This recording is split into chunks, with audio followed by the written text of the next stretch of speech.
Osama साहब के साथ साथ हिना साहब ने भी आरजेडी ज्वाइन कर लिया है, घर वापसी कर लिया है। इस पर क्या कुछ कहना है? सबसे पहले तो आपको हम धन्यवाद देंगे कि आपका इस तरफ ध्यान गया। वैसे पत्रकार बंधु लोगों को ज्यादा ध्यान इस पर पलायन की तरफ कभी जाता नहीं है। पत्रकार बंधु हमेशा प्रश्न पूछते हैं उन नेता के विपक्ष में। आपने बिहार के विषय में बात किया, बिहार में पलायन कैसे रुकेगी, महागठबंधन की सरकार रोकेगी कि नहीं रोकेगी? आप लगा कि आप एक बिहारी पत्रकार हैं, आपके दिल में भी ये दर्द है कि आपके भाई बंधु, आपके बेटा, आपके भतीजा, आपके पिताजी बाहर जाते हैं नौकरी करने के लिए। यहाँ से 10,000, 5,000, 15,000 का नौकरी करते हैं, यहाँ से 10-12,000 का बाहर जाकर के 1,000, 2,000, 1,500 किलोमीटर जाकर के। ये आपके दिलों में दर्द है, इसका तो हम आपको काबिल तारीफ कहेंगे कि आपने प्रश्न। सवाल सबसे पहल का मेरा ये है, कभी आपकी गाड़ी पे आरजेडी का झंडा दिखता है, कभी भाजपा का दिखता है, कभी लोजपा के साथ में भी आप रहते हैं, लेकिन वर्तमान ये आप बताइए कि अभी किस दल में है? देखिए, तो हम सिवान की जनता की दल में है। सिवान की जनता जिस दल में हमको रखना चाहती है हम उसी दल में है। दल हमें थोड़ी बांध सकता है। सिवान की जनता को दल, सिवान की जनता गुलाम किसी दल का तो नहीं है। तो हम सिवान की जनता के साथ है। सिवान की जनता की आवाज जिस दल के साथ है उस दल के साथ है। काफी जोरों शोरों से आपने भी पहले तो सिंबल का प्रयास किया, अपने तैयारी में भी लग गया था। क्या हुआ कि आप बाहर हो गए हैं दौर से? नहीं, दरअसल वो महागठबंधन की बात थी और टिकट हमारे सहयोगी दल के खाते में चला गया। तो शीर्ष नेतृत्व की फैसला होती है ना टिकट बंटवारे में। अब किसको टिकट कहाँ दे दिया गया, कहाँ टिकट चला गया, उसमें तो हम लोगों की कोई भूमिका होती नहीं है। अगर टिकट वहां राष्ट्रीय जनता दल आरजेडी को मिला रहता तो उम्मीदवार टूना पांडे रहता। अगर आरजेडी के टिकट मिल गया रहता और जब हम उम्मीदवार नहीं रहते तो आप हमसे प्रश्न कर सकते थे। जब टिकट ही हमारे सहयोगी दल को चला गया तो हम हर सहयोगी दल को स्वीकार कर लिए। वो तो गठबंधन। पांडे क्या विधानसभा आगामी 2025 के उम्मीदवार हो सकते हैं या फिर महागठबंधन का कोई चेहरा आता है तो उसका साथ देंगे टूना पांडे? नहीं, हम महागठबंधन के हर उम्मीदवार का साथ देंगे, चाहे महागठबंधन से आप खड़े हो, हम खड़े हो, ये खड़े हो, जो भी खड़ा हो। चुनाव लड़ेंगे कि नहीं टूना जी? नहीं, महागठबंधन का उम्मीदवार हमारा उम्मीदवार है। हम इतना ही जानते हैं, महागठबंधन का कौन उम्मीदवार होगा ये तो शीर्ष नेतृत्व तय करेगा ना। हम और आप तो तय नहीं कर पाएंगे, तो अपने मन से मियां मिठू बनने से क्या फायदा। शीर्ष नेतृत्व जो तय करे, महागठबंधन के शीर्ष नेतृत्व बैठेगा, आपस में उन लोगों की मंत्रणा होगी, आपस में मीटिंग होगी, कौन सीट किसके खाते में जाएगा, वहां से कौन उम्मीदवार होगा, शीर्ष नेतृत्व तय करेगा। जो उम्मीदवार होगा महागठबंधन उम्मीदवार होगा। बस इतना ही जानते हैं कि जो भी उम्मीदवार हो महागठबंधन का हमारा उम्मीदवार होगा, हम उसके साथ। चेहरा टूना जी पांडे लड़ेंगे कि नहीं विधानसभा? देखिए, हम तो इतना ही कहे ना कि महागठबंधन का जो उम्मीदवार होगा सो उसका उम्मीदवार हम है, वो हमारा उम्मीदवार होगा। हम उस उम्मीदवार के साथ है, महागठबंधन के साथ है। महागठबंधन किसको उम्मीदवार बनाता है ये तो शीर्ष नेतृत्व की जिम्मेदारी है ना, ये हमारी जिम्मेदारी नहीं है। शीर्ष नेतृत्व जो जिम्मेदारी देगी, जिसको उम्मीदवार बनाकर भेजेगी, उसको जिताने का भरपूर कोशिश करेंगे हम लोग। सिवान के राजनीतिक पे कुछ हम बात करेंगे, चर्चा करेंगे टूना जी पांडे आपसे। चूंकि डॉक्टर मरहूम मोहम्मद शहाबुद्दीन की पत्नी और ओसामा साहब हाल ही में आरजेडी में एक बार फिर से ये लोग आ गए हैं, तो क्या लग रहा है राजनीतिक अब सिवान का कितना बदलेगा और आने वाले विधानसभा चुनाव में इसका इफेक्ट कितना होगा? क्या सरकार बनने की फिर तेजस्वी की? बिल्कुल बिल्कुल, ये बहुत बिहार के लिए और सिवान की जनता के लिए शुभ घड़ी हुआ कि उस परिवार के लोग आरजेडी में ज्वाइन किए।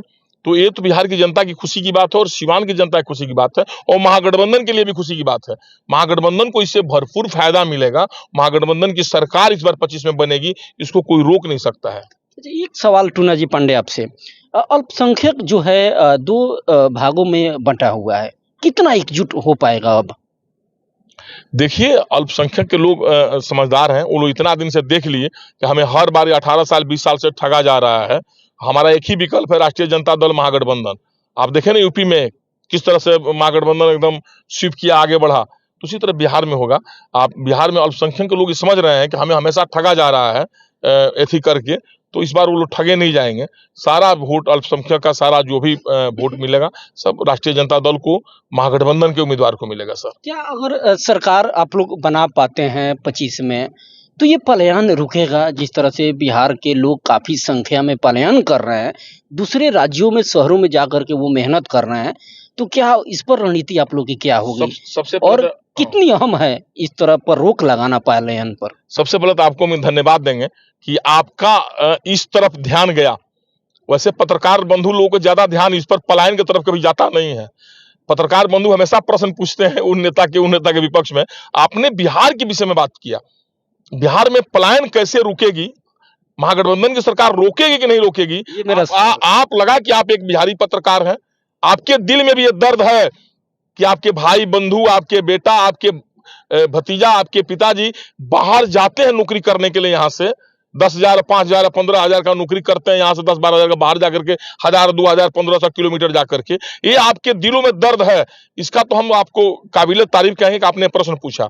रह गई आप कहे कि जो सरकार आप लोग बनाते हैं महागठबंधन की टेलर आपने देख चुका।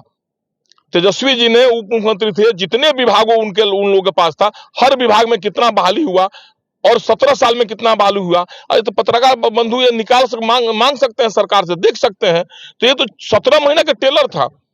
अगर आप 5 साल दे दिए फुल फ्लेजर, अगर आप दे देते हैं उनको, क्या नाम है, तेजस्वी जी को, महागठबंधन को, तो बिहार में पलायन तो 100% रुक जाएगा। 99% पलायन रुक जाएगा। आपको नहीं लगता है कि बड़े पैमाने पे बिहार से लोग पलायन करते हैं? देखते हैं स्थिति, ट्रेनों में भूसे की तरह कस के जाते हैं, तो इसका रोकना कितना जरूरी है? बहुत अहम है।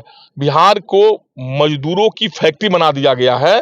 ये सरकार जो है, जो 17-18 साल से जो सरकारें चल रही है, ये मजदूर की फैक्ट्री बना दिया इन लोगों ने बिहार का। जैसे अभी आप देखते हैं विदेशों कंट्री में, यहाँ से मजदूर भर के विदेश में जाते हैं, मजदूर की कमी होती है तो बिहार से मंगा लीजिए। जैसे होता है ना, किसी आपके यहाँ घर हो काम पड़ेगा तो उस टोला पर से मंगा लीजिए। इसीलिए बिहार एक मजदूरों का टोला बन गया भारत में।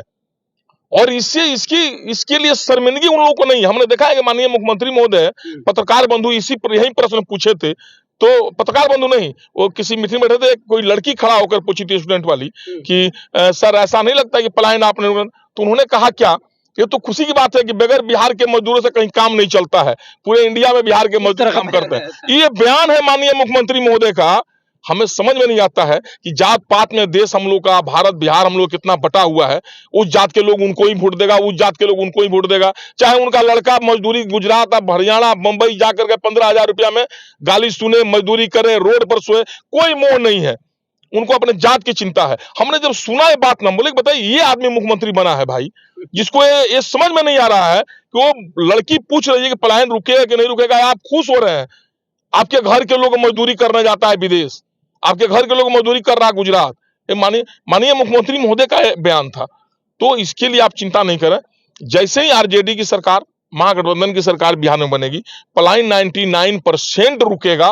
बिहार में कल कारखाना लगेंगे, जितनी सरकारी बहालियां हैं सारे बहालियां पूर्ण कर ली जाएगी आरजेडी की सरकार में। ये स्वर्णिम काल है, आप जान जाइए बिहार के लिए। 2025, अगर 2025 में महागठबंधन की सरकार बनाती है बिहार की जनता, तो उन लोगों के लिए बहुत खुशी की बात होगी। हकीकत बात है, इस बार जितने लोग बाहर नौकरी करते हैं उसमें सीधे गिरावट आपको देखने को मिलेगा। ये आप जान जाइए, हर साल गिरावट मिलेगा, हर साल नौकरी मिलना चालू हो जाएगा बिहार में। बहुत बहुत शुक्रिया बातचीत करने के लिए। जी धन्यवाद, प्रणाम। टूना जी पांडे थे, पूर्व MLC। चलिए, इनसे सिवान के साथ साथ पूरे बिहार की राजनीतिक पे हमारी इनसे बातें हुई। बड़ी ही हर एक सवालों का व्यापक तरीके से इन्होंने अपनी बातों को रखी। बने रहे खबरों से आप। अगर ये खबर यूट्यूब पे देख रहे हैं तो चैनल को सब्सक्राइब कर लें, और फेसबुक पे देख रहे हैं तो पेज को फॉलो करने के साथ ही साथ आप खबर को अधिक से अधिक शेयर भी करें और हमें सपोर्ट भी करें, ताकि इस तरह से मुद्दे, इस तरह से खबरें हम आप तक पहुंचा सकें।